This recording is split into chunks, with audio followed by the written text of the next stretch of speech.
The proposal to require an exam to vote sparked an intense debate between President Claudia Sheinbaum and lawyer Natalia Torres. In this video, I'll tell you how the controversy started, what the president said, and what the academics' response was.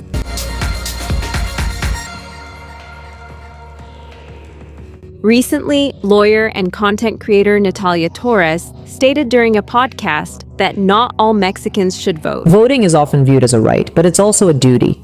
Should everyone vote? I don't think so, and I've said this before. During the conversation, the specialist in constitutional theory suggested that the National Electoral Institute should provide mandatory courses on the separation of powers and fundamental rights, and that after completing them, citizens should pass an exam as a requirement to obtain their voter ID. The lawyer supported the proposal by pointing out that it follows a logic similar to the exam required to obtain a driver's license. Just as the necessary knowledge and skills to drive a vehicle are evaluated, she believes that basic knowledge should also be certified before exercising the right to vote. As you can imagine, the statement sparked an intense debate on social media and even reached the National Palace. During her morning press conference, President Claudia Sheinbaum rejected any initiative that seeks to condition the right to vote, both the exam proposed by Natalia Torres and the so-called Family Vote Initiative, promoted by conservative sectors. And as she explained, it would prevent women from exercising this right individually. The president stated that voting is the highest expression of democracy,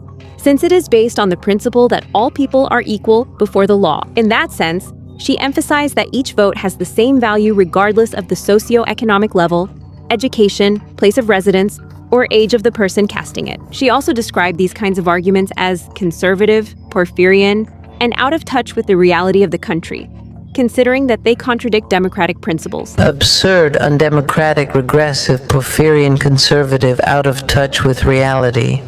The vote of the richest man in Mexico is worth exactly the same as that of the least wealthy person. Meanwhile, after the statements made by the president, Natalia Torres responded through a video posted on social media, in which she defended her position and questioned the criticism directed at her. The lawyer pointed out that she found it striking that the president defended democracy, even though, from her perspective, there are problems that pose much greater risk to the democratic system than an opinion expressed on a podcast. As an example, she mentioned the so-called cheat sheets used during the judicial election, the creation of political parties with illicit resources, the financing of campaigns with money from crime, and the use of resources from criminal activities for social programs. Madam President, it's interesting you speak about democracy and its vulnerabilities. Let's do it properly. The cheat sheets prepared by the government, which actively and demonstrably undermine the freedom of the vote that you talked so much about this morning, linking it to me, do indeed restrict democracy. Building a party with illicit funds and financing election campaigns with narco money both restrict democracy. Likewise, Torres denied that her proposal to administer an exam was intended to condition citizen participation on academic level or to exclude certain sectors of the population. She also assured that she never used the word poor to refer to citizens.